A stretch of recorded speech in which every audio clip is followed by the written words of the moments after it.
semangat, berkah dalam. Berkah dalam.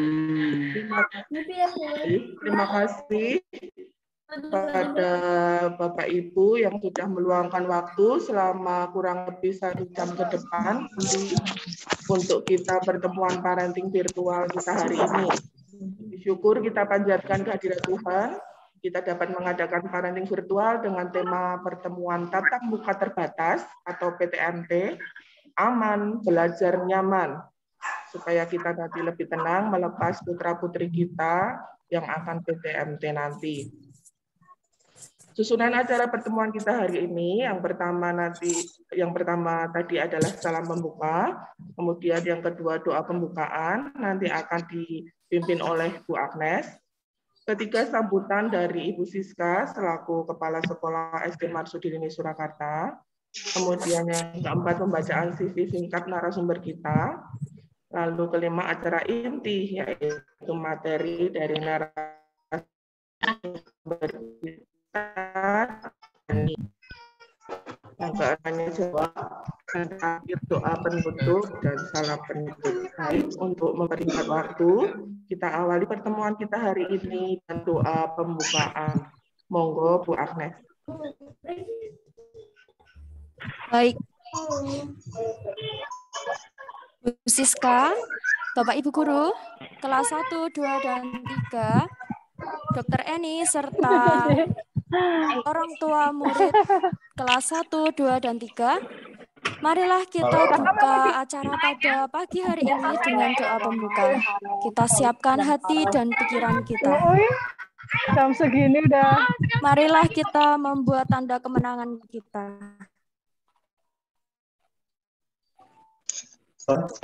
Bapa dan Putra dan Roh Kudus. Amin. Bapa yang kasih, kami mengucapkan puji dan syukur atas berkat rahmat yang boleh kami terima pada pagi hari ini. Terima kasih pula atas Dr. Eni yang saat ini bergabung bersama dengan kami. Bapa yang Maha Kasih, kami mohon berilah kelancaran untuk kegiatan parenting yang kami laksanakan pada pagi hari ini. Semoga apapun yang kami bicarakan dapat berjalan dengan baik dan lancar. Berkati pula Dr. Eni yang mengisi parenting pada pagi hari ini. Semoga Dr. Eni dapat menyampaikan segala sesuatunya dengan baik dan lancar pula. Kami juga mohon berilah kami, Dr. Eni, Bu Siska, Bapak Ibu Guru, dan orang tua murid kesehatan yang baik. Akhirnya ya Bapak, doa syukur dan permohonan kami ini kami haturkan kepadamu, karena Engkau Allah yang hidup, Allah yang berkuasa sepanjang segala masa. Amin. Kita satukan doa syukur dan permohonan kepada Bapa di surga melalui doa Bapa kami. Bapa kami yang ada di surga, dimuliakanlah namamu, datanglah kerajaanmu, jadilah kehendakmu di atas bumi seperti di dalam surga. Berilah kami rezeki pada hari ini, dan ampunilah kesalahan kami, seperti kami pun mengampuni yang bersalah kepada kami. Dan janganlah masukkan kami ke dalam pencobaan, tetapi bebaskanlah kami dari yang jahat. Amin. Bapak Fransiskus Asisi dan Ibu Magdalena Diamond, doakanlah kami supaya kami dapat menikmati janji Kristus. Amin. Dalam nama Bapa dan Putra dan Roh Kudus. Amin. Baik, terima kasih Bu Agnes. Untuk acara selanjutnya, untuk acara selanjutnya adalah sambutan Kepala Sekolah SD Marsudirini kepada Bu Siska. Waktu dan tempat kami persilahkan. Monggo. Oke, terima kasih Bu Marta. Selamat pagi, Dr. Eni, Dr. Claudia, mungkin kalau sudah masuk di Zoom. Bapak, Ibu, orang tua murid kelas 1, 2, dan 3, serta anak-anak yang terkasih yang ikut bersama dengan Papa Mama di rumah, serta teman-teman rekan-rekan guru yang terkasih. Selamat pagi, berkah dalam. Ucapan terima kasih yang pertama untuk yang terkasih, Dr. Eni, yang begitu setia mendampingi kami SD Marsudiri ini. Sekaligus beliau ini mungkin bagi orang tua murid kelas 1 yang baru, yang tidak punya kakak, jadi baru, benar-benar baru menyekolahkan putra-putrinya di SD Marsudiri Surakarta. Dr. Eni ini adalah salah satu komite sekolah kita yang sangat luar biasa pendampingannya kepada sekolah kita ya. Nah, salah satunya juga sering memberikan pendampingan terutama di bidang beliau yang sangat kompeten, yaitu di bidang kesehatan. Itu ya. Nah, Bapak Ibu yang terkasih, terima kasih untuk Dr. Eni sekali lagi untuk kerawannya dan kesediaannya untuk memberikan materi penting persiapan untuk pembelajaran secara tatap muka, meskipun kemarin sudah berjalan 3 hari minggu kemarin, tapi ini akan secara bertahap akan berlanjut. Semoga dengan nanti pemaparan materi dari Dr. Eni semakin membuat kita semua merasa yakin dan mantap untuk melakukan itu dengan nyaman, aman, dan apa-apa yang nanti menjadi yang tidak boleh, yang dilakukan oleh orang tua maupun kita yang sebagai pendidik sekolah seperti apa itu nanti akan lebih gamblang akan dijelaskan oleh beliau Dr. Eni selaku yang bidangnya di ahlinya di sini, Bapak Ibu. Ucapan terima kasih yang kedua untuk Bapak Ibu orang tua murid kelas 1, 2, dan 3 yang di room meeting ini menanggapi undangan kami untuk bersama-sama istilahnya belajar bareng bagaimana menyiasati untuk persiapan PTMT ini dengan benar. Mungkin kita sudah tahu memakai masker yang benar dan seterusnya, tapi itu sebatas hanya kemampuan kita, ya, kemampuan kita sendiri. Namun nanti di parenting ini, marilah kita belajar bersama-sama dengan Dr. Eni bagaimana prokes yang benar. Itu ya. Dan ucapan terima kasih yang terakhir untuk Bapak Ibu guru, utamanya kelas 1, 2, 3 yang saat ini masuk di room ini, yang juga setia mendampingi anak-anak dalam pembelajaran, mendampingi orang tua murid juga, ya, meskipun dengan suka dan duka karena masa PJJ memang bukan masa yang mudah untuk kita lalui bersama. Itu ya. Kami juga mohon maaf jikalau selama pelayanan kami sampai saat ini mungkin masih kurang di sana sini, mungkin maklumi karena situasional seperti ini, tetapi kami tetap berusaha untuk memberikan yang terbaik untuk kemajuan sekolah kita dan kemajuan anak-anak yang sudah dipercayakan panjenengan semua ke sekolah kami. Kami akan menjalankan amanah itu dengan baik. Gitu, ya. Untuk seterusnya waktu kami berikan kepada Dr. Eni, monggo kita akan belajar bareng-bareng tentang persiapan prokes yang benar di masa PTMT ini. Terima kasih. Monggo Bu Marta. Baik, Bu Siska, terima kasih.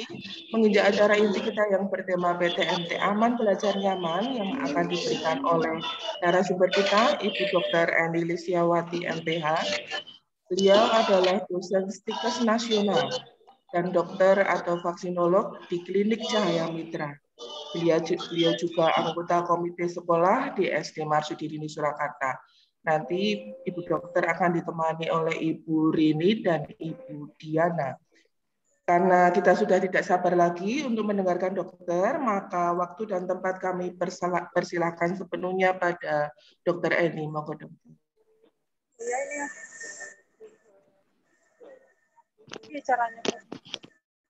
Terima kasih untuk waktunya.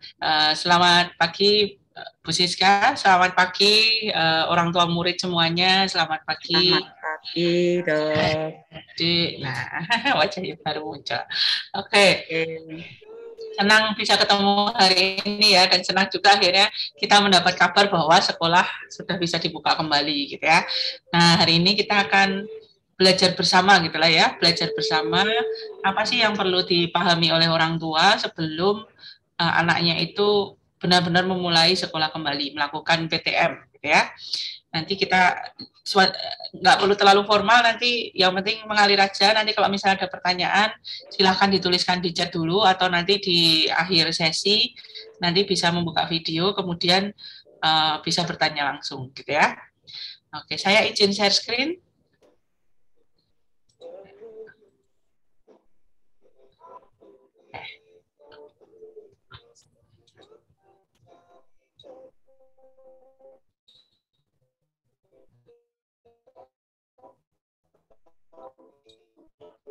Kesempatan hari ini kita mau mengangkat PTMT aman dan belajar nyaman ya. Nah, sebelumnya mengucapkan dulu selamat datang kembali ke sekolah. Kalau selama ini kan sekarang banyaknya online, terus akhirnya bisa punya kesempatan ya menengok sekolah SD Marsudi ini yang sudah dikangeni sejak lama, udah lama banget ya, udah hampir 1 tahun sekolah, 1,5 tahun ya. Kita nggak sekolah di sekolahnya, baru sekolah di rumah. Sekarang kita dapat kesempatan untuk kembali lagi ke sekolah. Nah, sebetulnya mengapa kok sekolah itu perlu dibuka segera? Jadi memang semua orang ini mendorong ya. Jadi pemerintah mendorong, Ikatan Dokter Anak juga mendorong, UNICEF juga mendorong, WHO mendorong, di seluruh dunia memang sekolah didorong untuk segera dibuka kembali. Kenapa sih? Karena kalau kita ngandalin online itu kita paling gampangnya akses internetnya nggak merata ya. Terus belum lagi fasilitas untuk mengakses online itu nggak merata. Rata-rata ada yang pakai handphone, ada yang pakai laptop, atau ada yang punya PC. Kalau PC monitornya agak besar ya. Tetapi kalau untuk anak-anak yang pakai handphone, ini Bapak Ibu di rumah juga perlu mewaspadai ya, bahwa kalau anaknya itu pakai handphone selama ini, melihatnya dari jarak dekat, ternyata nanti ada risikonya juga ke kesehatan mata. Bahkan pada masa sekarang ini tuh lagi dikenal tuh di mana-mana muncul namanya myopia booming, alias ledakan anak-anak yang pakai kacamata gara-gara terlalu banyak ngelihat gadget selama sekolah online gitu ya. Nah, kemudian juga ternyata prestasinya lebih buruk dibandingkan kalau sekolah itu bisa ketemu langsung. Jadi sekolah yang jarak jauh itu diteliti banyak orang, ternyata sekolah yang jarak jauh ini akademiknya ternyata yang cukup terganggu juga.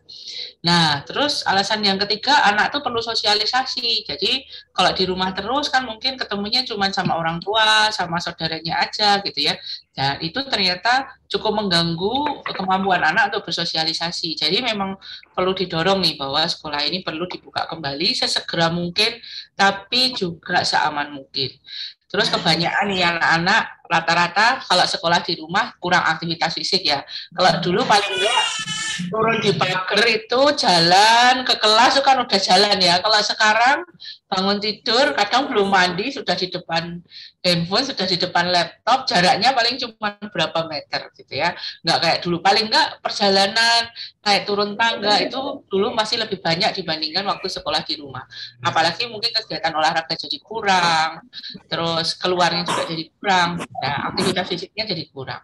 Dan ternyata nih kalau diruntut masih banyak lagi nih, resiko putus sekolahnya jadi tinggi gitu ya. Bahkan ada penelitian yang menyatakan nanti resiko pacarannya jadi lebih cepat gitu gitulah. Jadi rentetannya itu panjang. Bahkan dikatakan nanti terakhir dia akan bisa menurunkan kualitas masyarakat Indonesia gitu ya. Oke. Nah, sebetulnya resiko PTMT itu apa sih?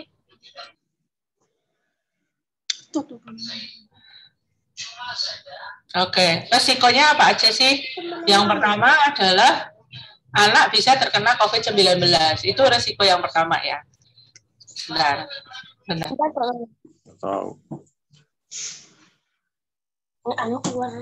Oke, yang pertama adalah resikonya anak itu bisa terkena COVID-19. Jadi resikonya yang pasti tertular. Yang kedua ternyata sebetulnya bukan cuma anak ya yang tertular, tapi juga keluarga yang beresiko tertular COVID-19. Karena apa? Karena mungkin anak bisa mendapatkan itu di sekolah atau mungkin di perjalanan, kemudian nanti waktu pulang bisa menularkan pada anggota keluarga serumah yang mungkin lebih rentan. Nah, ternyata selain COVID aja gitu kan, selama ini yang kita takutkan, aduh kalau ketularan COVID gimana? Ternyata penyakit lain itu juga sudah mulai mengintip gitu.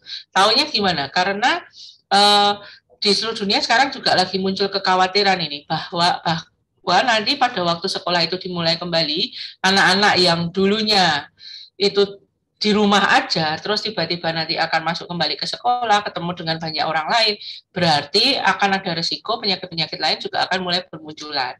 Karena memang selama COVID ini, waktu anak-anak di rumah, itu anak-anak yang batuk, pilek, demam itu angkanya jauh berkurang ya, angkanya jauh berkurang. Nanti kalau Bapak Ibu memperhatikan juga, bahwa mungkin selama anak-anaknya di rumah ini cenderung rasanya itu lebih sehat gitu ya, cenderung nggak batuk pilek gitu ya. Kenapa? Karena batuk pilek penularannya sama persis seperti COVID-19. Jadi nanti waktu anak-anak ini sudah mulai masuk sekolah, berinteraksi dengan orang lain, berinteraksi dengan guru, berinteraksi dengan temannya, mungkin berinteraksi dengan pengantar teman-temannya, maka ada resiko penyakit-penyakit lain yang mengintip. Jadi seluruh dunia sekarang juga ini lagi khawatir nih, apakah nanti kalau sekolah dimulai kembali, kemudian social distancing itu mulai dihilangkan, apakah itu akan memunculkan penyakit-penyakit baru gitu ya. Nah, ini juga jadi salah satu perhatian karena Ikatan Dokter Anak Indonesia juga menyebutkan bahwa setelah dimulainya PTM itu mulai memang ada peningkatan kunjungan anak ke dokter spesialis anak. Nah, itu menunjukkan bahwa memang ada penyakit-penyakit lain yang sudah mulai bermunculan gitu ya. Nah, kemudian apa yang kita bisa lakukan nih ya? Kita lihat dulu nih. Saya mau mengajak Bapak Ibu untuk menengok hasil penelitian dari IDAI selama bulan Maret sampai Desember 2020. Jadi ini sebelum ada gelombang tsunami COVID yang besar-besaran ya, sebelum ada gelombang COVID yang besar-besaran. Ternyata gitu ya, kalau selama ini kan banyak diasumsikan bahwa pasien-pasien anak ini, pasien COVID anak itu jumlahnya sedikit, terus anak itu cenderung kalau kena COVID itu biasanya COVID-nya lebih ringan dan tidak sampai menyebabkan kematian. Nah, ini adalah kesimpulan dari WHO, tapi ternyata temuan di negara kita itu agak berbeda, Bapak Ibu. Nah, temuan di negara kita itu ternyata 1 dari 8 kasus COVID itu adalah pasien anak. Jadi cukup banyak ya. Jadi pasien-pasien anak-anak yang kena COVID itu ternyata cukup banyak. 1 banding 8 itu berarti ya sekitar 12,5%. Sementara kalau di negara lain itu nggak sampai 2, bahkan nggak sampai 3% gitu ya. Nah, sampai ya sekitar segitu, sangat kecil, tapi di negara kita ternyata cukup tinggi. Itu data dari nasional. Nah, kalau IDAI sendiri ini kan mengumpulkan datanya dari dokter spesialis aja. Jadi ini belum mewakili seluruh Indonesia ya, tapi cukup bisa memberikan gambaran pada kita. Nah, ternyata kasus anak yang sering dibilang bahwa kesakitannya itu rendah, kematiannya itu rendah, ternyata ini temuannya agak beda nih dari IDAI. Maka kalau Bapak Ibu mengikuti Instagramnya IDAI atau mengikuti berita-berita tentang IDAI sangat concern nih tentang pertemuan PTM ini. Mereka sangat mendukung, tapi juga pengennya ini benar-benar jadi PTM yang aman gitu. Nah, kalau kita lihat ternyata dari kasus suspek yang anak-anak itu kasus yang meninggal itu lumayan ya, 1,4%. 1,4% ini banyak ya. Karena kalau di dunia itu cenderung angkanya tuh nggak sampai 1%. Sementara kalau di kita itu lumayan tinggi nih kalau kayak gini, di atas 1,4%. Dan ini angkanya kelihatan kecil nih, cuma 1,4%. Tapi kalau itu terkena pada saudara kita, anak kita, ponakan kita gitu ya, ya itu jadi 100% ya. Makanya kita perlu sangat-sangat waspada. Yang perlu kita pahami adalah bahwa COVID bisa menyebabkan kematian pada anak. Itu perlu kita garis bawahi. Nah, kemudian muncul juga, kalau kita kan selama ini kita lihat nih, paling banyak pada anak usia berapa sih? Ternyata paling banyak itu adalah pada anak-anak usia 10 sampai 19 tahun. Jadi yang banyak malah justru anak-anak yang sudah agak besar nih, bukan yang anak-anak yang kecil banget ya. Pada usia 10 sampai 19 tahun gitu ya. Balita juga lumayan gitu ya, 1 sampai 6. Itu lumayan juga balita itu juga ternyata banyak juga anak-anak yang terkena, gitu ya. Anak-anak usia SD juga ternyata banyak juga yang terkena. Nah, ini perlu kita waspadai. Nah, kemudian kita kan sering dengar nih, COVID itu bahayanya kalau pada komorbid. Komorbid itu apa sih? Komorbid itu adalah penyakit penyerta. Jadi kalau ada orang sehari-harinya itu ada sakit yang nempel nih, sakit jangka panjang yang nempel nih, kayak misalnya kencing manis, hipertensi, ini kita selalu kenal bahwa hati-hati loh komorbid COVID. Karena COVID itu nyerangnya paru-paru dan paru-paru ini berteman akrab sama jantung, maka semua orang yang punya sakit dan paru-paru itu jadi beresiko tinggi kalau kena COVID. Biasanya COVID-nya jadi lebih cepat kenanya, lebih berat, dan lebih beresiko ke kematian, atau juga long COVID-nya biasanya jadi banyak kasusnya. Nah, kalau anak-anak, komorbid apa sih yang perlu kita waspadai gitu ya? Nah, yang pertama itu ternyata yang paling banyak komorbidnya itu adalah komorbid malnutrisi. Malnutrisi di sini itu termasuk yang gizinya kurang atau gizinya berlebih. Jadi kalau anak kita itu gemuk banget gitu ya, itu kita juga perlu waspada. Kalau dia masuk dalam obesitas itu juga dikatakan punya komorbid terhadap COVID. Jadi perlu waspada. Yang kedua keganasan. Karena ini kalau kita lihat ini yang meninggal, anak-anak yang meninggal karena COVID itu rata-rata yang terbanyak itu karena malnutrisinya, yang kedua itu punya komorbid keganasan, yang ketiga punya penyakit jantung kongenital gitu ya. Apa sih gejalanya penyakit jantung kongenital? Biasanya kalau anak-anak nggak kayak orang tua ya, kalau orang tua kan sesek gitu misalnya kalau sakit jantung. Kalau anak-anak tuh cirinya biasanya kalau dia habis aktivitas sukanya jongkok. Nah, jadi kalau habis kayak lari sebentar, temannya masih lari-lari, dia kayak anak kecapean gitu, terus dia jongkok. Itu untuk biasanya itu kayak refleksnya anak untuk normalin lagi jantungnya gitu. Nanti kalau dia udah ngerasa berdebar-debarnya hilang, dia akan mulai aktivitas lagi. Terus penyakit-penyakit genetik, misalnya rubella, kayak gitu kita perlu waspadai ya. Atau yang dari lahir dia bawa penyakit apa, kita perlu waspada. Kemudian tuberkulosis nih, yang sering dibilang penyakit paru-paru basah lah, atau flek paru lah. Nah, itu penyakit tuberkulosis. Penyakit ginjal kronik, anak-anak juga ada ya beberapa yang mengalami cerebral palsy, juga penyakit autoimun. Autoimun ini sekarang lagi banyak nih ya, lagi ngehit. Biasanya saya sering dengar, dok anak saya autoimun. Autoimunnya apa? Aduh nggak tahu, yang pasti autoimun. Nah, itu kita perlu kerja lagi. Autoimunnya itu kenapa? Nah, tapi ternyata anak-anak yang nggak punya komorbid itu juga belum tentu aman gitu. Dalam arti bahwa ternyata kematian juga terjadi pada anak-anak yang nggak punya komorbid. Biasanya penyebab kematiannya itu karena gagal nafas. Bisa karena sepsis. Sepsis itu bakteri di dalam tubuh kita itu udah berkembang biak kemana-mana, itu kita sebut sebagai sepsis. Bahkan sampai beberapa organnya itu gagal berfungsi. Jadi ada gagal ginjalnya, nanti ada gagal jantungnya, ada gagal paru-parunya, itu kita sebut sebagai sepsis. Atau juga penyebab yang ketiga terbanyak itu adalah karena meningitis, jadi radang selaput otak atau radang otak. Yang sedikit ini komplikasi post operasi. Nah, ini kita perlu ketahui, jadi kita tahu sebetulnya ancaman gitu ya. Ancamannya itu seperti apa? Bukan berarti kita nanti harus takut ya, tapi justru dari kita tahu, kita jadi lebih bisa melakukan persiapan gitu. Kita tahu apa sih yang perlu kita lakukan nih sama anak kita supaya anak-anak kita itu mendapatkan haknya untuk dia belajar di sekolah, tapi juga bisa melakukan menjalani haknya itu dengan aman dan sehat. Itu yang paling penting. Nah, kalau kita pengen PTM itu aman, itu ada dua belah pihak nih yang benar-benar harus bekerja sama. Jadi nggak bisa ini kita saling tutup mata tuh nggak boleh nih. Jadi benar-benar harus kerjasama, yaitu antara sekolah sama orang tua nih. Ini penting banget. Sekolah misalnya, peran dari sekolah kan mungkin sampai ke bagian ini, vaksinasi semua stafnya.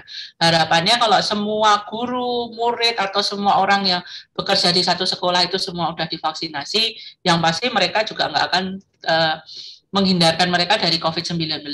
Tapi yang kedua juga adalah menghindarkan para guru ataupun para staf itu untuk menularkan COVID-19 pada anak muridnya juga. Karena pada orang-orang yang sudah divaksinasi memang masih bisa menularkan, tapi akan jauh lebih kecil dibandingkan orang yang tidak divaksinasi. Jadi vaksinasi itu manfaatnya dua ya, untuk diri kita sendiri dan juga untuk orang-orang di sekeliling kita. Makanya salah satu syarat utama membuka sekolah kan adalah memvaksinasi semua guru dan semua pegawai sekolah tuh harus divaksinasi semuanya. Dan itu sudah dilakukan oleh SD Marsudirini. Yang kedua adalah fasilitas pendukung. Maka sekolah itu juga berbenah ya. Saya perhatikan, wah luar biasa berbenahnya untuk menyiapkan PTM ini. Fasilitas-fasilitasnya diperbaiki. Fasilitas apa aja? Fasilitas untuk cuci tangan terutama. Fasilitas bagaimana anak itu dalam satu kelas bisa tetap jaga jarak. Bagaimana mengatur antrian anak. Saya mengikuti berapa rapatnya SD Marsudirini untuk persiapan PTM itu, wah luar biasa ya. Diskusinya sangat alot untuk memastikan bagaimana anak itu tidak tetap jaga jarak gitu selama dari datang sampai dia pulang. Kemudian penjadwalan yang luar biasa rumit karena diharapkan bahwa anak itu tidak lebih dari 2-3 jam di sekolah. Kenapa? Karena memang selama COVID-19 ini kan anak tidak boleh makan ya terutama. Kalau minum nanti mungkin masih bisa, tapi juga perlu diatur cara minumnya gitu ya. Karena beresiko penularan juga. Belum lagi tentang SOP belajar mengajar, penekanan bahwa guru tidak boleh membuka masker seperti itu. Penekanan bagaimana bahwa guru itu tidak boleh menyentuh anak-anak. Nah, hal-hal seperti ini memang jadi porsinya sekolah. Bahkan sampai SOP kebersihan pun dipikirkan. Bagaimana sih toilet itu tidak menjadi tempat penularan. Bagaimana ruang kelas tidak jadi tempat penularan. Atau bagaimana sih anak-anak bisa tetap bekerja tanpa itu jadi tempat penularan. Nah, ini porsinya sekolah nih, ini porsinya sekolah. Nah, sekarang porsinya orang tua bagaimana nih? Karena supaya aman, ya memang perlu kerjasama dari dua belah pihak ya.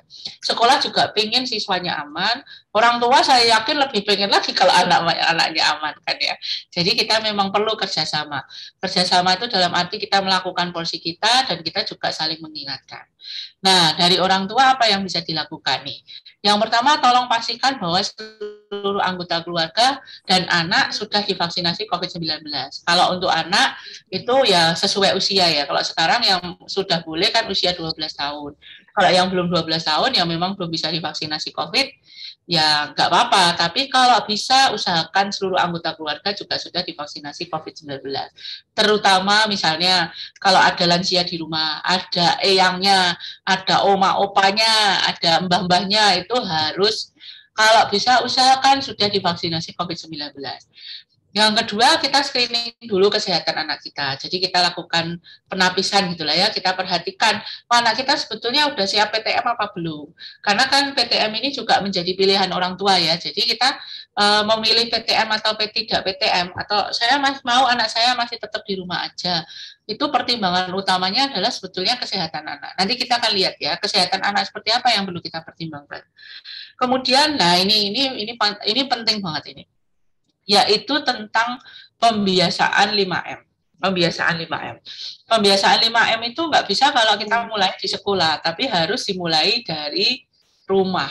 Kenapa? Karena waktu di sekolah kan mungkin satu guru perbandingannya kan bisa 1:5, 1:10, 1:15 ya untuk dia mengawasi anak-anaknya.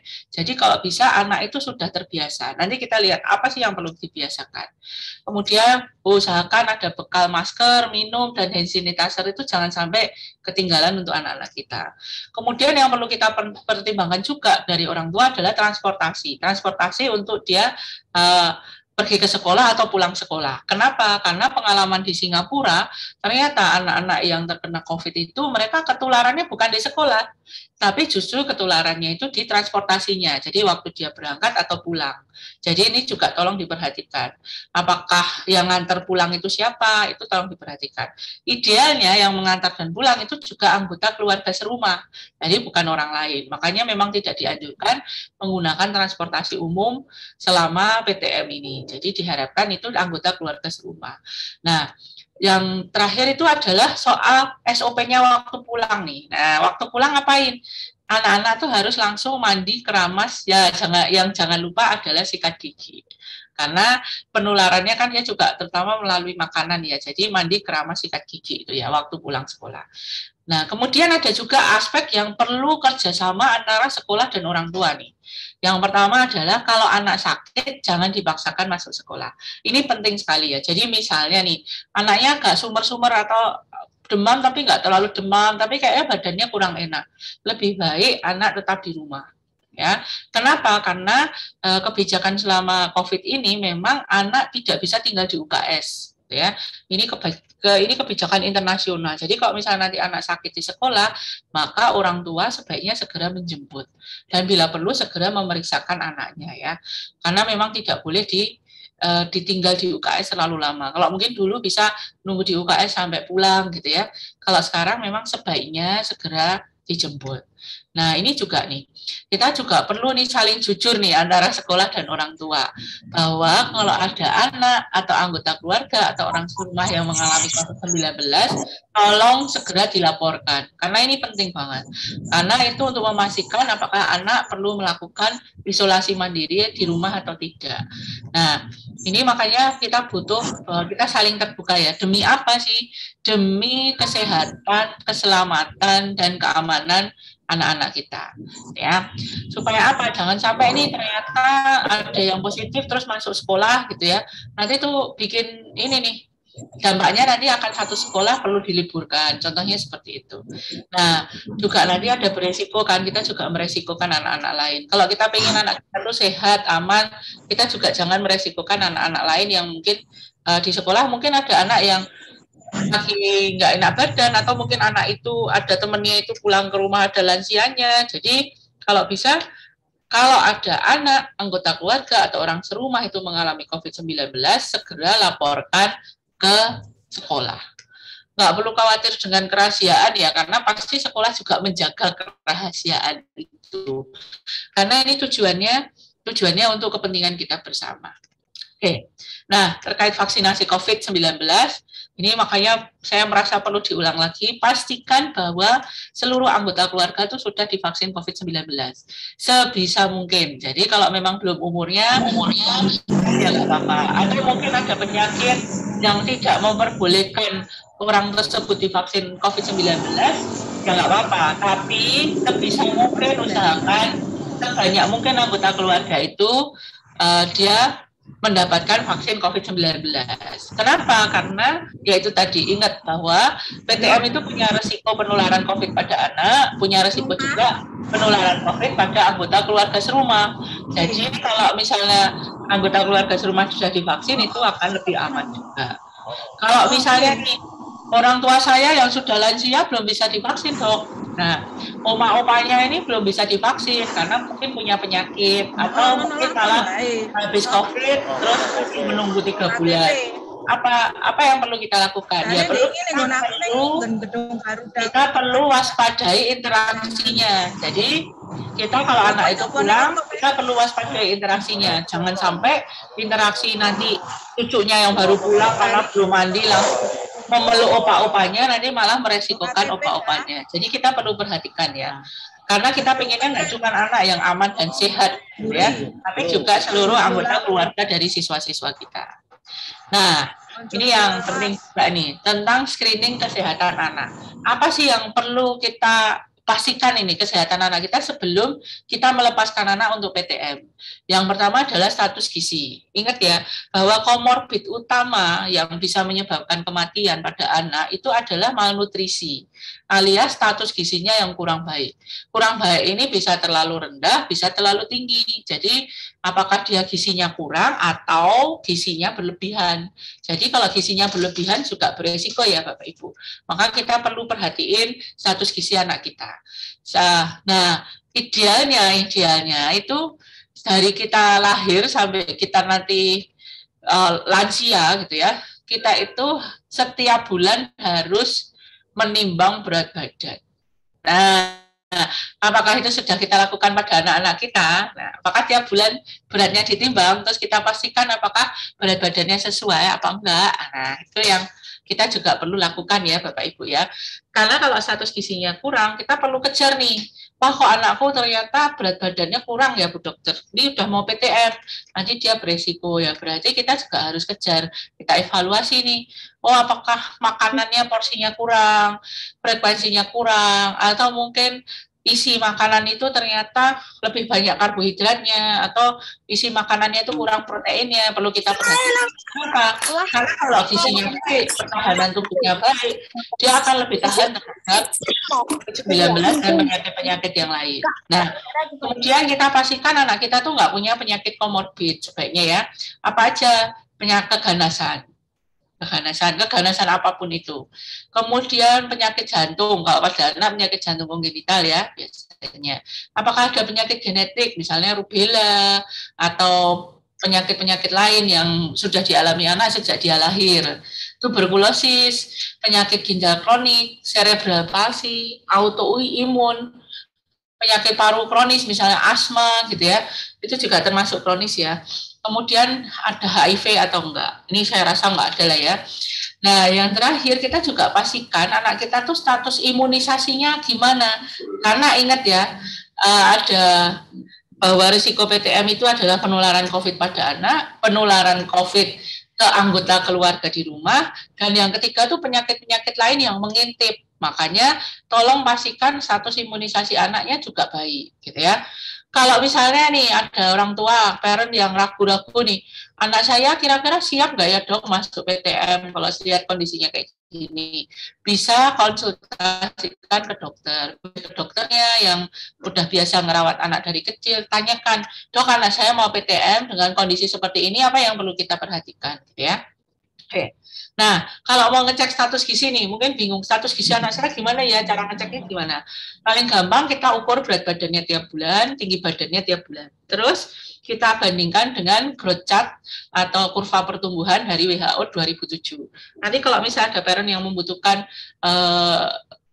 kurva ini, nanti saya bisa kirimkan. Nanti tinggal WA saya aja, nanti saya kirimkan, atau nanti saya titipkan juga ke Bu Siska biar bisa dibagikan ke para orang tua. Nah, atau kalau kita malas sih harus ngeprint, harus nitiin gitu kan. Nah, kita juga bisa pakai aplikasi Android, namanya aplikasi Primaku nih yang saya rekomendasikan ini. Karena apa? Karena aplikasi Primaku ini dibuat oleh Ikatan Dokter Anak Indonesia. Jadi boleh masukkan nanti download aja, terus masukkan nama anaknya, nanti kalau ukur di badan berat badan nanti tinggal di input di situ, nanti udah keluar deh. Anak kita termasuk status gizinya itu golongan apa. Bahkan kita juga bisa ngecek status imunisasinya, terus kita bisa ngecek perkembangannya dipakai aplikasi ini, terus kita juga bisa di situ banyak dapat tips-tips tentang perkembangan anak dari sumber yang terpercaya, yaitu dari Ikatan Dokter Anak Indonesia. Ya. Kemudian status imunisasi ini juga tolong diperhatikan ya, imunisasi apa sih yang selama dia bayi apakah sudah dapat komplit apa belum. Kenapa? Karena beberapa imunisasi itu juga mencegah infeksi paru-paru. Nah, pada COVID-19 itu yang diserang juga paru-paru. COVID-19 itu banyak juga kematiannya itu karena sudah kena COVID, ketumbuhan misalnya sama influenza, sudah kena COVID, ketumbuhan sama pneumonia, gitu ya. Jadi ketumbuhan ini tuh yang malah bikin COVID-nya jadi berat, gitu. Maka kita perlu perhatikan nih, anak saya tuh imunisasinya udah komplit apa belum? Kenapa? Karena ibaratnya imunisasi itu kayak kayak tameng gitu ya, perlindungan gitu ya, kayak kalau mau keluar kehujanan itu imunisasi ini jas hujannya. Jadi kalau nanti anak itu kita kayak ngelepasin anak itu hujan-hujanan, ya kita harus pastikan bahwa jas hujannya terpasang dengan baik, ada dan terpasang dengan baik. Jangan sampai kita ngelepasin anak hujan-hujanan nggak pakai jas hujan, gitu ya. Maka dia akan jadi beresiko. Jadi tolong pastikan status imunisasi anaknya. Nanti bisa dibandingkan dengan rekomendasi imunisasi dari Ikatan Dokter Anak Indonesia juga ini tahun 2020, saya salah nulisnya, 2020. Nanti bisa dilihat. Nah, yang di bawah 1 tahun itu saya yakin biasanya komplit nih orang tua, karena baru punya anak, terus kayak tiap bulan imunisasi, jadi pokoknya kalau tiap bulan pergi imunisasi, kebanyakan itu sudah komplit. Walaupun kalau kita kadang-kadang kalau imunisasi itu ada yang imunisasi dasar aja, ada yang imunisasi dasar tambah plus ada tambahan-tambahannya. Nah, kalau ini itu adalah yang komplit, jadi dasar plus tambahan-tambahan. Jadi tolong dipastikan juga anak kita udah dapat sampai sejauh mana. Yang sering lupa orang tua itu kalau imunisasi setelah usia 1 tahun, karena udah nggak kayak tiap bulan pergi gitu ya. Jadi setelah 1 tahun nanti pergi untuk imunisasi lagi kan usia 18 bulan, udah 1,5 tahun. Nah ini biasanya udah lupa pertama, semoga nggak lupa ya. Nanti kalau kedua itu waktu usia 5 tahunan nih, waktu mau masuk sekolah itu lupa untuk imunisasi yang selanjutnya. Belum lagi ada beberapa imunisasi yang sebetulnya itu diulang tiap tahun. Karena ini anak usia SD, saya akan bahas utama yang udah masuk sekolah ya. Kalau anak kita mau masuk sekolah gitu, imunisasi apa sih yang perlu kita pastikan mereka udah dapat? Yang pertama adalah imunisasi bayinya udah komplit ya. Terus imunisasi waktu dia 18 bulan udah dapat.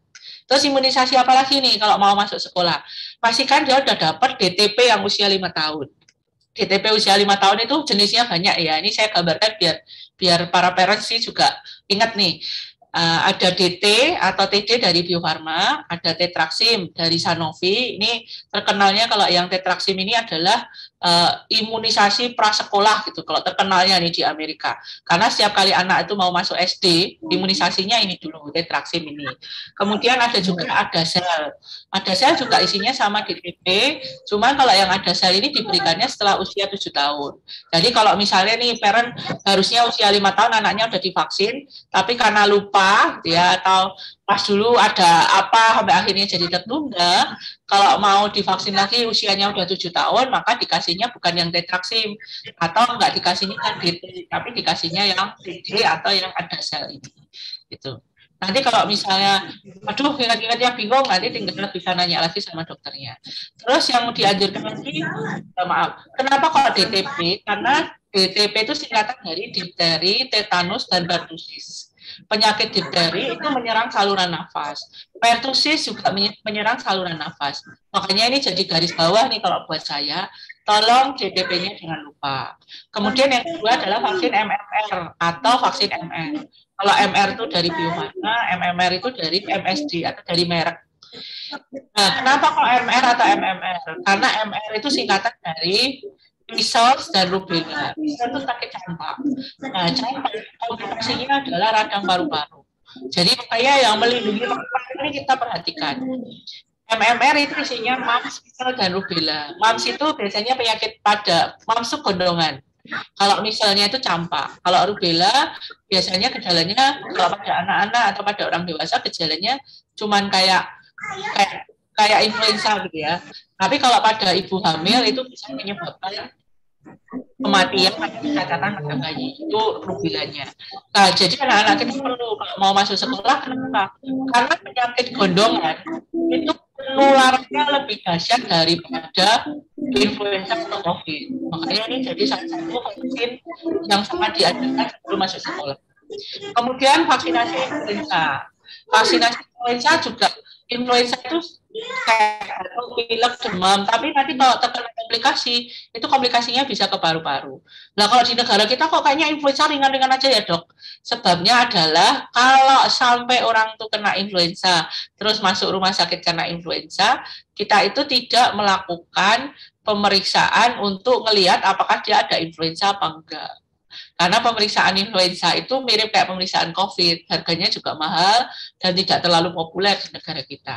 Jadi makanya kita kayak nggak pernah dengar ya flu yang berat gitu sampai akhirnya menimbulkan kematian atau menimbulkan rawat inap gitu ya.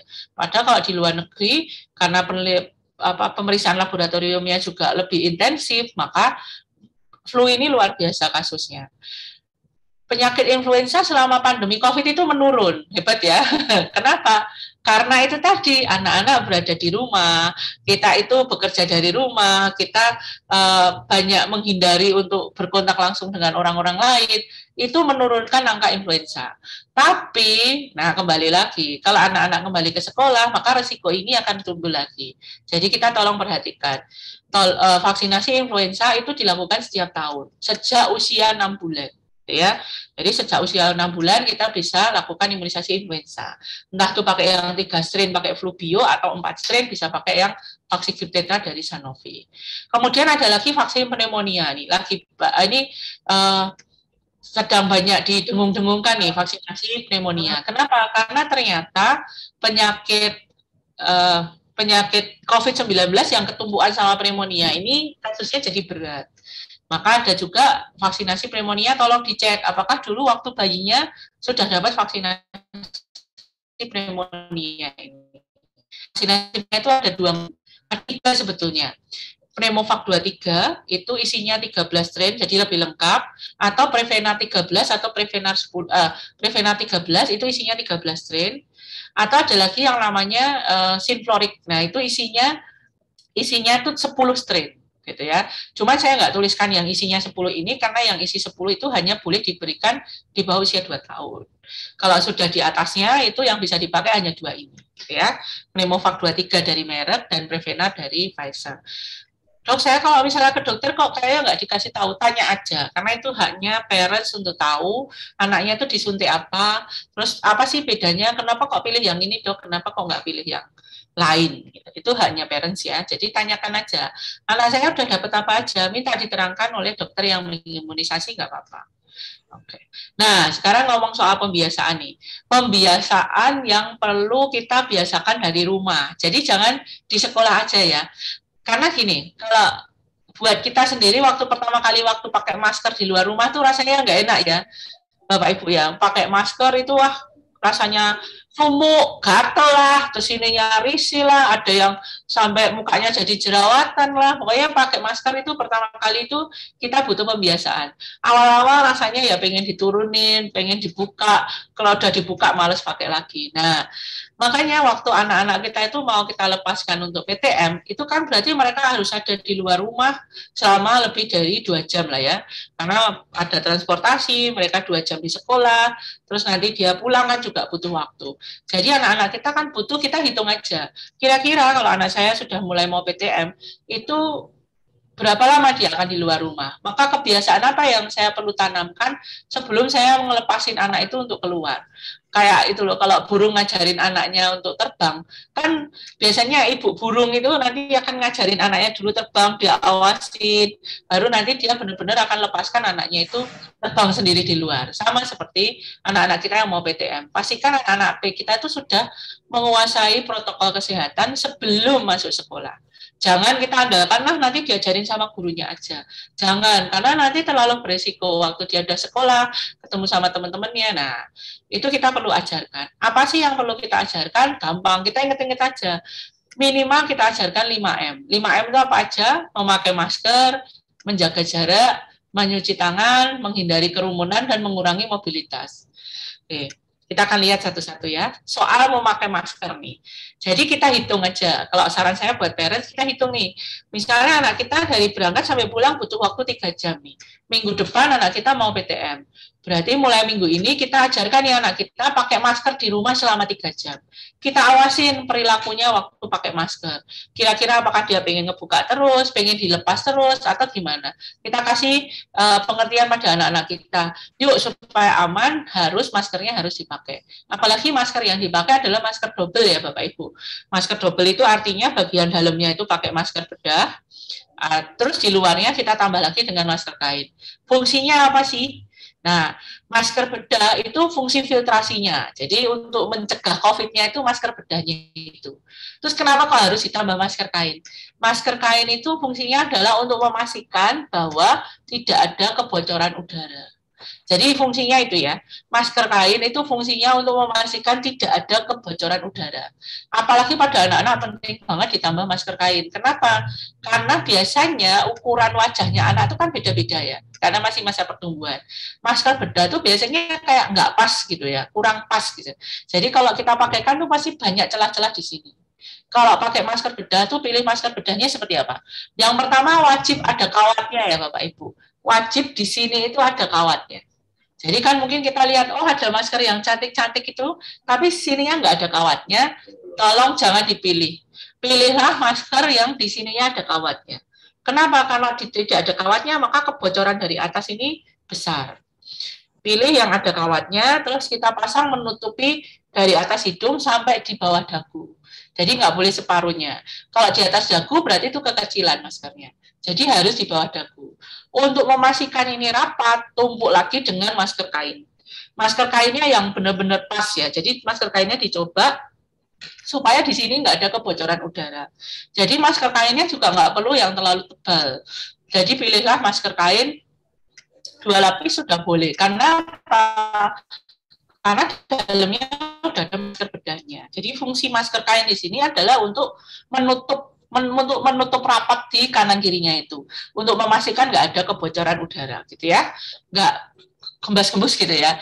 Terus cara pakai masker nih, yang sering lupa adalah cuci tangannya. Pastikan setiap kali mau pegang masker cuci tangan dulu.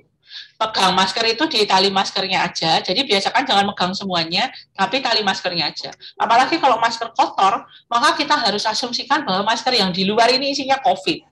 Jadi kita nggak boleh pegang ini, bagian luarnya itu nggak boleh dipegang. Jadi kalau pakai masker, usahakan pegang talinya aja. Jangan lupa tekan kawatnya ngikuti hidung, pegang tali masker kain, kaitkan, udah selesai, baru cuci tangan lagi. Habis pakai masker baru cuci tangan. Cuci tangan lagi itu untuk pembiasaan. Karena nanti kita akan, kalau pas lepas masker, suka lupa lagi nih. Nggak cuci tangan, kita langsung lepas masker. Padahal tangan kita mungkin ada COVID-nya. Kita berarti malah mindahin COVID itu di sekitar muka kita. Ya, terus nanti maskernya makanya kita waktu ngelepas masker, cuci tangan dulu. Jadi jangan lupa setiap kali mau nyentuh masker, cuci tangan. Setelah selesai berurusan sama masker, cuci tangan. Ya, terus tolong anaknya juga nanti dibekali ya. Kalau misalnya masker yang kotor, itu sekolah nanti juga menyediakan tempat sampah khusus ya, Bu Siska ya. Tapi anak-anak juga tolong dibekali dengan kantong plastik kecil khusus untuk masker yang kotor. Jadi jangan sampai kecampur-campur. Nanti kalau kecampur ya masker yang bersihnya jadi masker kotor gitu ya. Terus anak-anak perlu diajari nih, kapan ganti masker? Kalau kotor atau maksimal 4 jam dipakai. Saya sering lihat nih, anak-anak sebetulnya bisa dilatih sih. Saya lihat anak-anak di sekitar saya itu ada yang pakai masker bisa dari pagi sampai sore mereka. Karena sudah terbiasa. Bahkan kalau sudah terbiasa, kalau nggak pakai masker mereka nyari nih. Nah, membiasakan pada anak itu memang kita perlu ya. Ada teori yang mengatakan kayak gini nih, pembiasaan pada anak itu gimana sih caranya? Anak itu akan terbiasa kalau melakukan sesuatu itu minimal 20 kalian. Nah, 20 kali.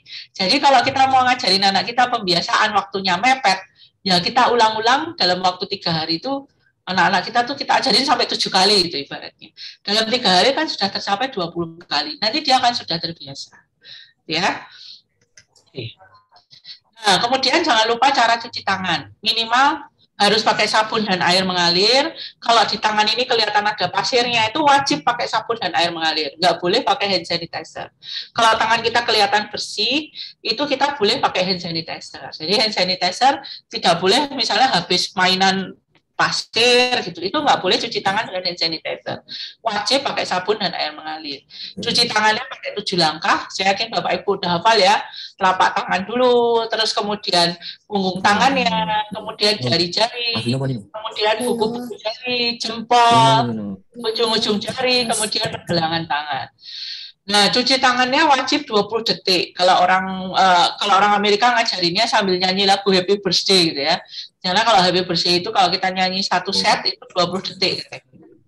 Lagunya boleh diganti sama Bapak Ibu, tapi ya jangan lagu yang yang sedih-sedih atau sampai 5 menit gitu lah, nanti tangannya malah ini terkena semua. Nah, kalau pembiasaan yang ini cuci tangan udah, pakai masker udah, kalau jaga jarak anak juga perlu kita ajarin ya. Jadi kalau ketemu orang jaga jarak, kalau ketemu orang jaga jarak. Karena takutnya anak kalau masuk sekolah tuh senang banget tuh pasti euforia. Wah, pengennya nanti itu dembel-dembelan sama temennya, pengennya nanti sambil ngapain gitu ya, rumpi-rumpi lah sama temennya gitu. Kayak kita kalau ketemu teman kan, wah hawanya tuh udah lupa lah dunia akhirat biasanya. Wah pengennya ngobrol, pengennya apalagi kalau anak-anak mungkin sambil meluk, sambil gandeng gitu. Nah itu kita perlu ajarkan. Terus menghindari kerumunan. Jadi anak kita ajarin, kalau ada orang ngumpul-ngumpul, kamu menyingkir. Jadi jangan terus dekat terus malah ikut ngumpul gitu, jangan. Kita lihat dulu, terus harus ngobrolnya dari jarak aman. Terus mengurangi mobilitas misalnya. Karena anak-anak nanti kalau ketemu sekolah kan pasti wah pengennya eksplorasi sekolah nih, pasti kangen banget gitu ya, ketemu sekolah tuh kangen pasti.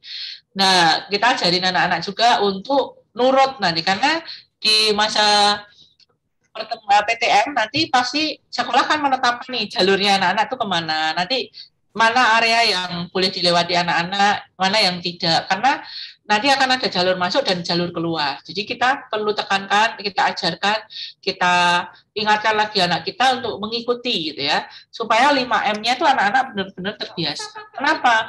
Karena kunci dari pencegahan COVID-19 ini adalah 5M.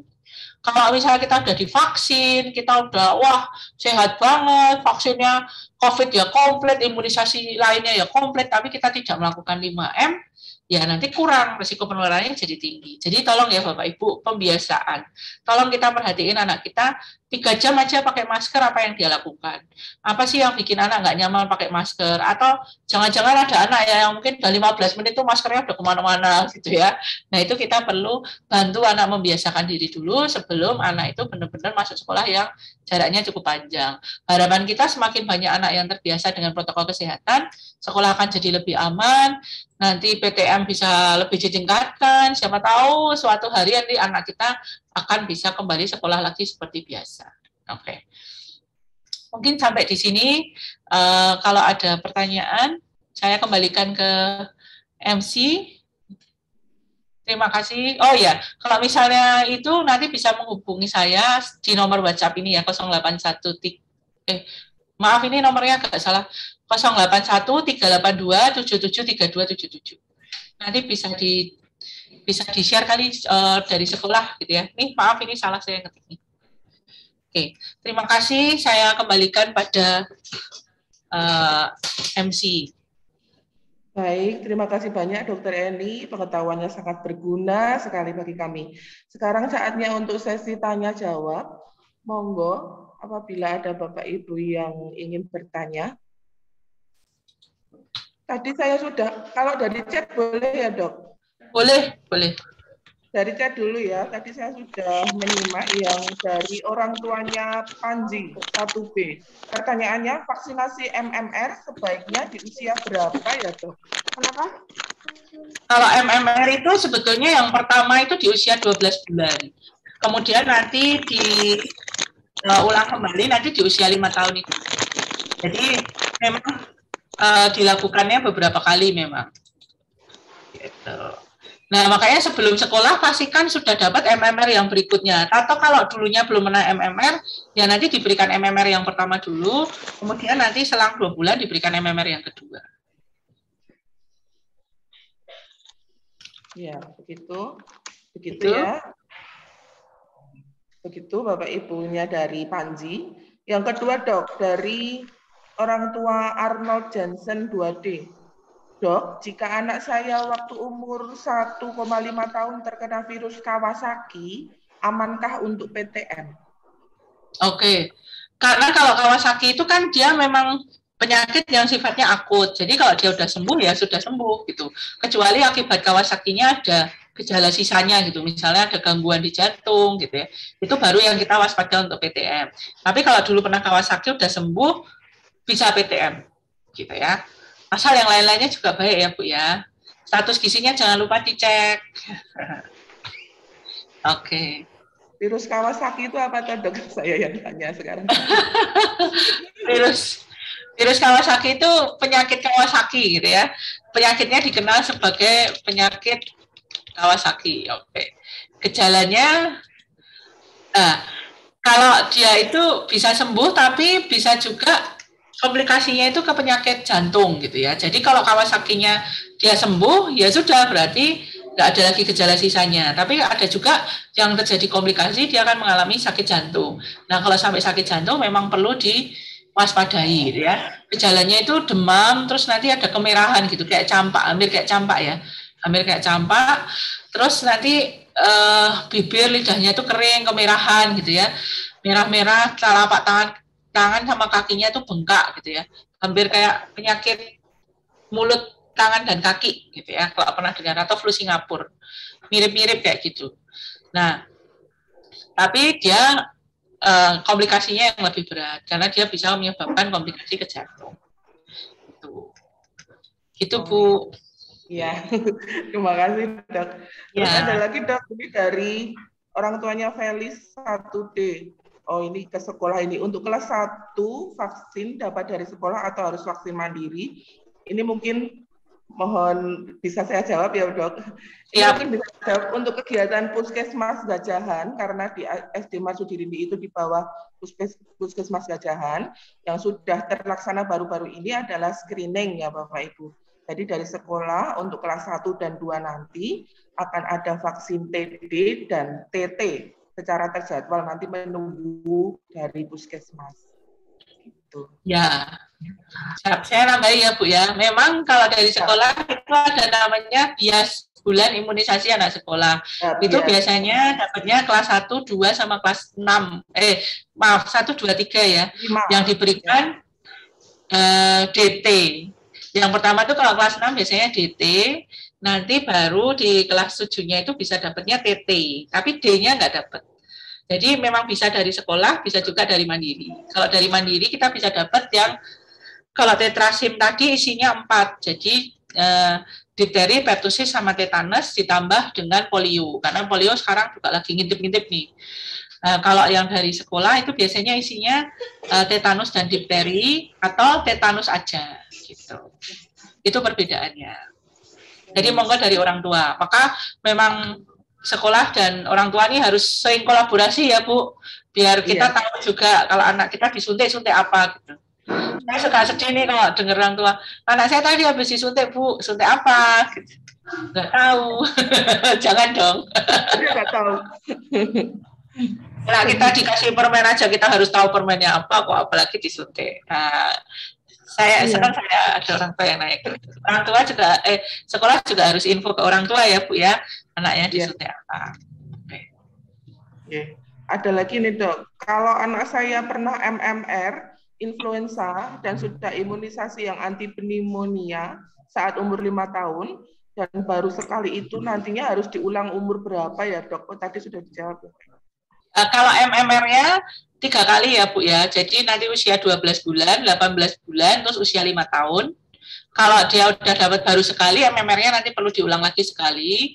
Pneumonia-nya biasanya kalau diberikannya sudah usia 2 tahun, ini baru dikasih usia 5 tahun ya, sekali itu udah cukup, nanti bisa untuk seumur hidup. Misalnya nanti mau diulang ya nanti diulang waktu umurnya udah 65, itu masih jauh banget ya. Kemudian kalau influenza harus diulang setahun sekali. Influenzanya diulang ya Bu, ini kayak influenzanya yang perlu diulang. Bisa pilih yang 4 strain atau pilih yang 3 strain. Cuman kalau yang 3 strain itu sekarang yang khusus untuk anak itu nggak ada. Jadi biasanya kita pakainya yang flu bio itu tadi, tapi nanti dibagi 2. Itu yang di bawah 3 tahun, tapi kalau udah di atas 3 tahun sudah pakai dosis seperti orang dewasa. Kalau yang isinya 4 itu bisa dipakai untuk anak, bisa pakai untuk dewasa. Ada lagi ini, dokter, apa perbedaan imunisasi MMR dengan MR? Dan apabila hanya imunisasi MR, apakah perlu juga untuk imunisasi MMR? Oke, bedanya cuma di komponen M pertamanya ya. Komponen M pertama itu adalah MUMS. MUMS itu penyakit karena paramyxovirus. Angel hapalinnya ya. Kita gampangnya itu gondongan gitu aja. MMR itu M pertamanya itu gondongan. Yang M keduanya itu campak, kemudian R itu rubella. Kalau anak kita udah dapat MR, perlu diulang dengan MMR enggak? Kalau mau ditambah boleh, enggak juga boleh. Kalau ditambah ya tujuannya kita pengen nambahin yang M-nya itu, yang gondongannya gitu. Tapi kalau merasa saya cukup dengan MR aja ya enggak apa-apa, enggak masalah. Memang kenapa kita khawatirkan gondongan itu perlu ada vaksinnya? Pertama, gondongan itu penularannya luar biasa cepat. Biasanya kalau satu anak gondongan itu semuanya gondongan itu satu kelas. Penularannya. Guru-guru pasti tahu ya, kalau ada yang satu gondongan itu alamat nih. Besoknya ada gondongan semua. Yang kedua, karena komplikasinya gondongan ini bisa menginfeksi. Nah, disarankan untuk vaksin MMR untuk usia segitu harusnya sudah lebih 12 bulan, 2 tahun. Karena terus yang karena belum ada vaksin. Kalau gondongan tadi yang pertama penularannya cepat, yang kedua komplikasinya itu bisa ke testis sama ke ovarium. Jadi bisa menyebabkan kemandulan. Makanya itulah sebabnya kita ada vaksin gondongan. Kalau orang kita mungkin wah gondongan aja divaksin. Ya jadi gondongan kasih biru-biru lah sembuh. Padahal biru-biru itu tidak menyembuhkan gondongan ya Bapak Ibu. Ini saya sekalian nitip. Kalau anak gondongan jangan dikasih blau karena blau itu pewarna pakaian. Kalau anaknya kulitnya nggak tahan nanti ini malah jadi alergi semuanya. Kenapa zaman dulu kalau orang gondongan dikasih blau itu bukan untuk obat. Ya, tapi penanda bahwa anak ini punya penyakit menular yang nggak boleh didekati sama orang lain. Jadi blau itu bukan obat, tapi sama orang Belanda itu tuh ditemplekkan ke anak-anak yang gondongan supaya anak yang lain nggak deketin. Jadi ya jangan dikasih blau. Silahkan. Dok, saya orang tua dari Kendrick. Sempat dokter menyinggung mengenai anak kalau mengikuti live Zoom itu pakai handphone. Lebih nyaman itu anak durasinya berapa lama sih dok untuk dia di depan handphone itu untuk komunikasi atau dia melihat tugas-tugas gitu dok? Itu aja sih untuk kesehatan matanya aja. Oke. Anak itu sehari seharusnya nggak cuma anak sih sebaiknya kita juga ya. Tapi terutama anak-anak itu sehari cuma boleh ngelihat handphone tuh melihat layar itu 2 jam Pak maksimal. Tapi kayaknya itu hampir nggak mungkin ya kalau kita di masa online ya. Kita kan pasti ngelihat handphonenya aja 2 jam. Nanti belum ngerjain tugas, belum main gamesnya gitu ya. Jadi anak-anak pasti ngelihatnya itu lebih dari 2 jam.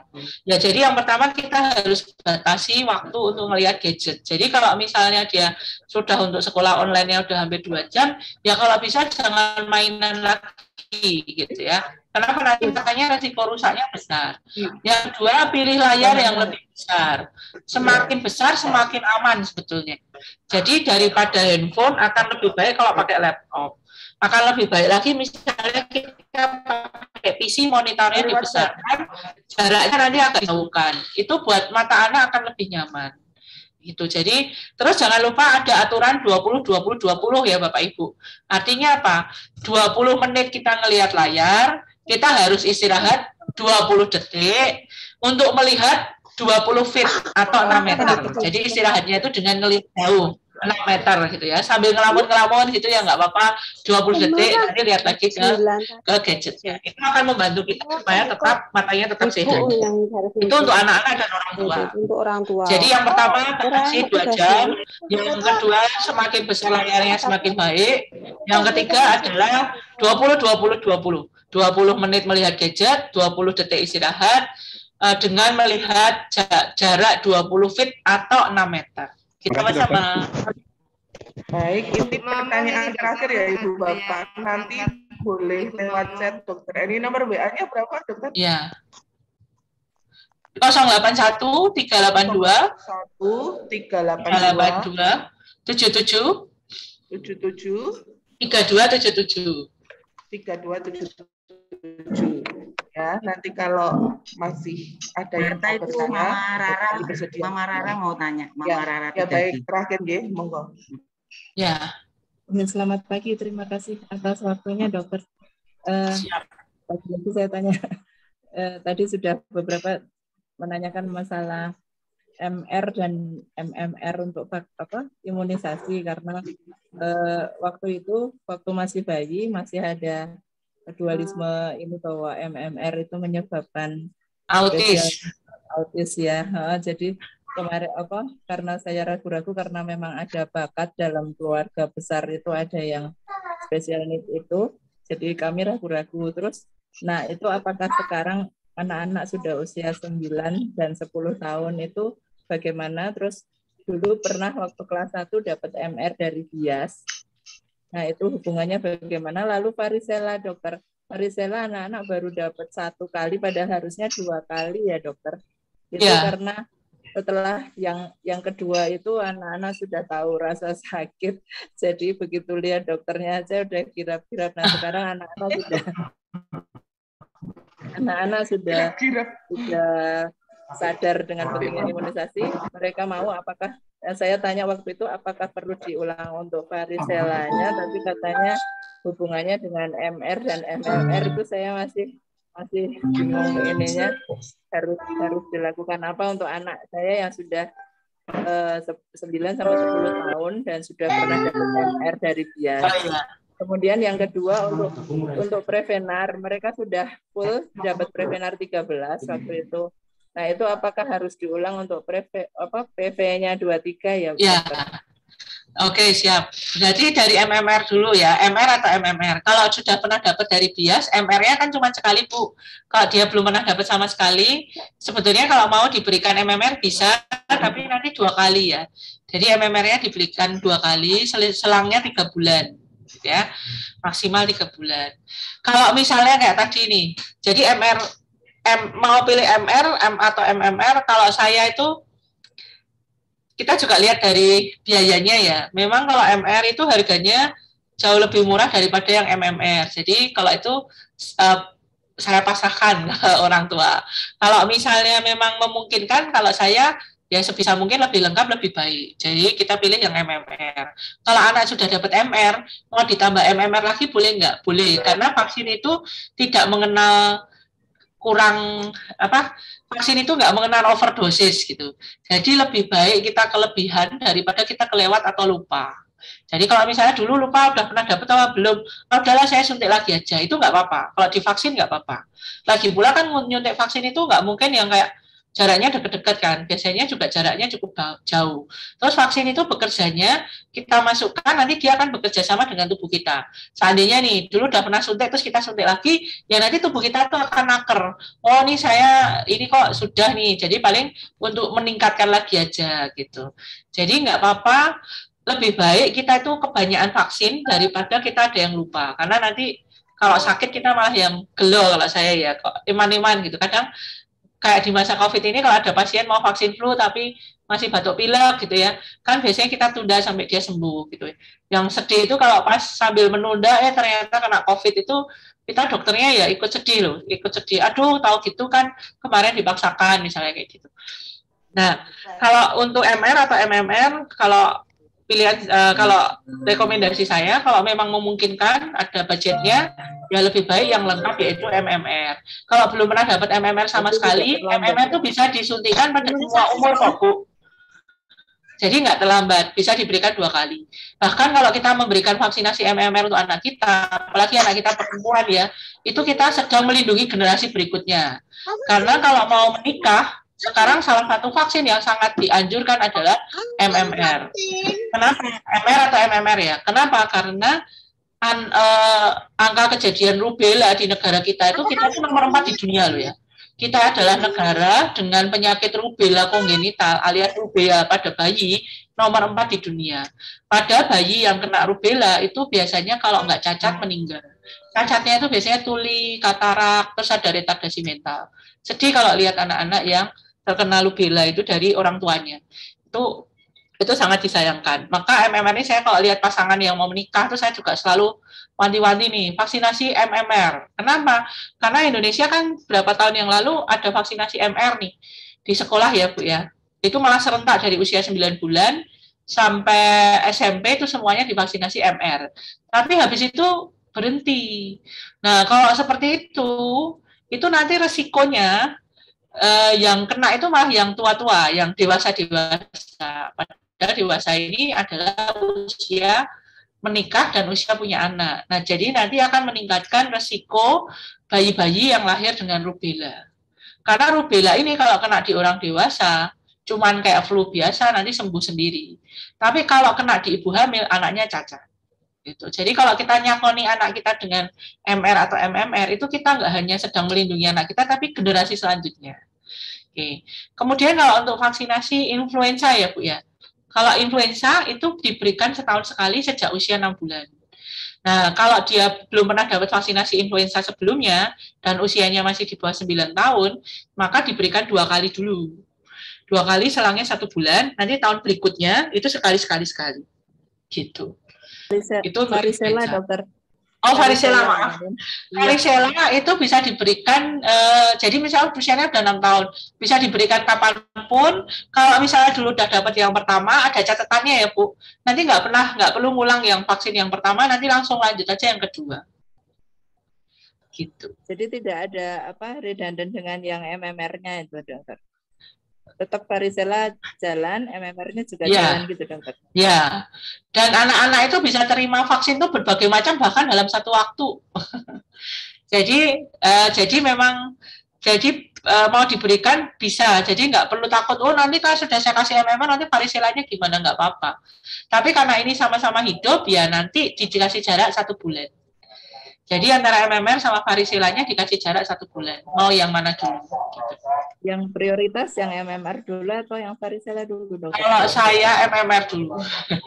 Karena ada campaknya ini loh Bu. Kalau pada anak-anak soalnya komplikasinya ke paru-paru. Di masa-masa per-Covidan ini kita waspada semua yang vaksinasi terkait paru-paru sebaiknya kita upayakan. Kalau varicella kan untuk mencegah cacar air soalnya. Ya. Itu ya Bu. Lalu untuk Prevenar 13 itu perlu diulang 23 enggak? Nggak usah. Oh, apakah Prevenar 13 perlu ditambah dengan Prevenar 23 ya. Kalau 23 itu namanya Pneumovac. Jadi gini, bedanya kita lihat bedanya dulu ya. Bedanya si Prevenar 13 sama Pneumovac 23 itu adalah kayak gini. Prevenar 13 itu vaksinnya conjugate. Ini soal cara pembuatannya ya. Kalau si Pneumovac itu vaksinnya itu polisakarida. Maka yang lebih bagus menimbulkan imun itu yang 13. Yang PCV ini, yang conjugate. Ini untuk nimbulin imun. Cuma bedanya dari Pneumovac, jumlah virus yang bisa lebih banyak. Jadi kalau saya ditanya bagus PCV atau Prevenar, kalau saya dua-duanya dilakukan. Kenapa? Karena yang satu kita mau kejar imunitasnya juga bagus dan sudah diberikan. Terus kalau yang 23 ini harapannya kan supaya perlindungannya itu lebih luas. Kalau sudah dapat PCV, kita boleh berikan kok si Pneumovac ini. Jadi biasanya saya juga pasien-pasien saya tuh dapat pada 2 Prevenar juga, Pneumovacnya juga. Dua-duanya baik. Begitu, Bu. Ya. Baik. Ya, Terima kasih sekali, Dokter Eni. Pak Ibu nanti ada di kolom chat bisa melakukan presensi ya. Terima kasih banyak. Sekarang kita akan berdoa penutup. Monggo Pak Edu.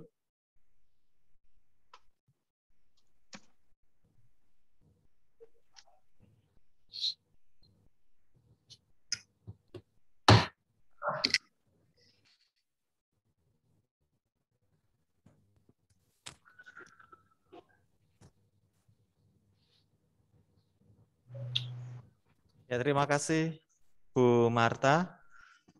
Baik, terima kasih Dokter Eni, Bu Siska, dan para orang tua murid yang pagi hari ini sudah bergabung dalam parenting virtual ini. Mari kita tutup bersama parenting virtual ini dengan berdoa semoga ke depan untuk persiapan PTMT anak-anak kita dapat berjalan dengan baik dan lancar. Marilah kita bersatu hati dalam doa untuk mohon berkat dari Tuhan. Dalam nama Bapa dan Putra dan Roh Kudus, amin. Allah Bapa Maha Kasih, terima kasih atas segala kasih, rahmat dan berkat-Mu, karena di pagi yang cerah ini kami boleh mengikuti parenting virtual persiapan PTMT yang akan dilaksanakan di sekolah kami tercinta. Kami bersyukur atas Dokter Eni yang hari ini memberikan wawasan dan pengetahuan bagi kami semua, terutama protokol kesehatan berkaitan dengan PTMT yang akan dilaksanakan. Semoga Engkau senantiasa memberkati Dokter Eni dengan kesehatan yang baik, sehingga dapat memberikan pelayanan dengan baik di bidang kesehatan maupun di bidang lainnya.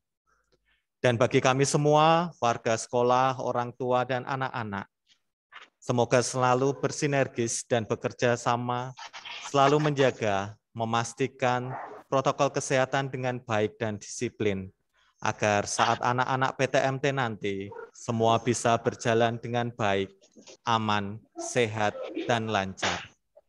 Doa ini kami mohon kepadamu ya Bapa, dengan perantaraan putramu terkasih, Tuhan kami Yesus Kristus. Amin. Salam Maria, penuh rahmat Tuhan sertamu. Terpujilah engkau di antara wanita, dan terpujilah buah tubuhmu Yesus. Santa Maria, Bunda Allah, doakanlah kami yang berdosa ini, sekarang dan waktu kami mati. Amin. Santo Fransiskus Assisi dan Ibu Magdalena Domina, doakanlah kami supaya kami dapat menikmati Kristus. Amin. Dalam nama Bapa dan Putra dan Roh Kudus. Amin. Baik, terima kasih Pak Edo, terima kasih banyak Dokter Eni, terima kasih banyak Ibu Bapak orang tua murid atas antusiasnya. Kita sama-sama memakai hand sanitizer, diantar jemput mama papa, mandi, keramas, sikat gigi saat pulang, dan kita siap untuk PTMT. Terima kasih, salam sehat, tetap semangat, berkah dalam. Terima kasih Dokter Eni. Terima kasih Bapak Ibu, orang tua murid kelas 1-3. Terima kasih Bapak Ibu Guru. Ketemu di sesi kedua untuk kelas 4, 5, dan 6. Ya. Terima kasih Dokter. Kita dulu Dokter. Bu Maria. Ya.